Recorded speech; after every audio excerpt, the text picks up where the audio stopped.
in this show, we told you about the City of College Station's dispute with the Public Utility Commission of Texas. The PUC claims the city overcharged other utility companies to use College Station infrastructure to transmit power and is ordering the city to pay more than $26 million in refunds to the utility companies. Here to talk a little bit more about that, we've got the mayor of College Station, Mr. John Nichols, joining us here in studio to kind of dive a little bit more into this. That's a big chunk of change. And when I first heard this, and I think a lot of citizens out there first heard this, that the city owes these millions of dollars to these other utility companies because that's what the PUC thinks. Where does that money come from? Because the city says it's going to pay but appeal, but you're going to go ahead and start paying. Where does that money come from, and are we going to see an increase in our utility bills because of it? Well, let me just make 2 points. Number one, we will not be seeing a rate increase because we have a fund balance in the utilities, the electric utilities department. We've been building up that fund balance. Remember, we paid $48 million for the problems, the overpricing in the Winter Storm Uri. So we built that fund balance up. So that $26.3 million, part of the agenda for next week will be a budget transfer of that out of that reserve into an available fund that we can then write the checks to pay those 34 other utilities to pay off this judgment that we have received. So there'll be, we don't expect any rate increase from this. It just delays any possibility we could have a rate increase, and we may have to delay some of our capital plans as well. But this is all about the transmission cost, not the distribution to the citizens. Now, this dispute goes back years. We mentioned this, so why are we talking about it now? Well, we're talking about it now because after 2 or 3 years of negotiating with the staff of the PUC and the administrative law judges, which it went to and who sided with us, we finally got a final judgment, and there is no more appeals to the PUC.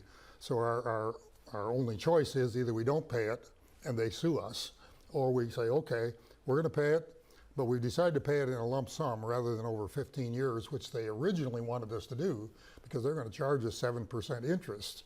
And we'd be writing checks every month to all 34 of these. So we were to do it in one lump sum, avoid the extra $15 million in interest costs, and then we're going to be, and we are already filed a case in the administrative courts in Travis County to have a judicial ruling on it, and we believe that we are in the right because we have done this according to the rules and guidelines we received ever since our filing back in 2007.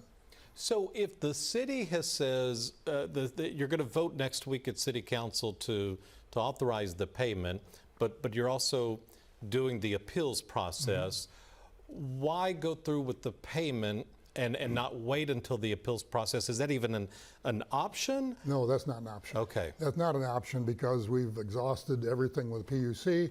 They've made their final ruling. They ignored the information from their staff and the administrative law judges. So we're saying, okay, we know where we are there. We need to pay that, get it off our books. We don't have the interest costs, and now we're going to appeal. We could win that appeal, and then those same 34 entities would have to pay us back with interest.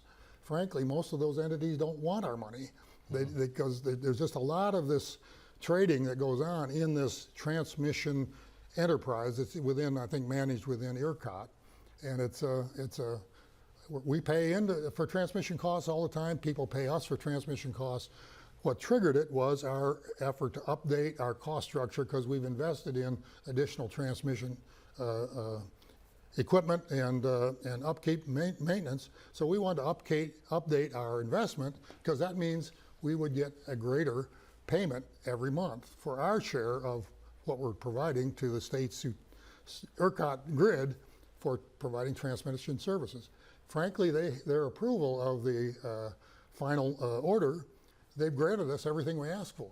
But then now they've said, well, no, our staff, whatever happened in the past wasn't right. We followed their directions, and we've got contemporary evidence that shows that their staff told us to do the T-cost submission the way we did. And this is why you're appealing, because you say you got receipts, essentially. Now, it'll still go back to the PUC, and that is an appointed body, and they can do what they wish to do. They can ignore the court system if they wish to. So we don't know how that's going to come out, but we believe on the behalf of the citizens of College Station, we need to put forward the best possible case on their behalf.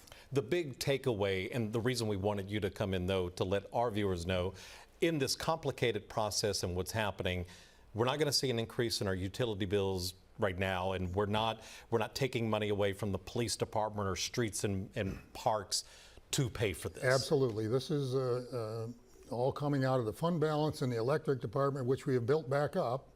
And so we have that money there, and we still got a reasonable balance left.